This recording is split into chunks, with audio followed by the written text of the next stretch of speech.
Details చూస్తే ఢిల్లీలో America విదేశాంగ మంత్రి మార్క్ రూబియో బిజీగా గడుపుతున్నారు.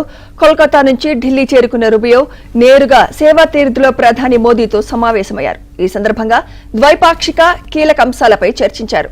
గంట పాటు నిర్వహించిన సమావేశంలో అమెరికా ఇండియా ట్రేడ్ డీల్ గురించి మోదీ రూబియో చర్చించినట్లు తెలుస్తోంది. 4 రోజుల పాటు భారత్ లో పర్యటించనున్న రూబియో వాణిజ్య పలు ఒప్పందాలపై మాట్లాడనున్నారు.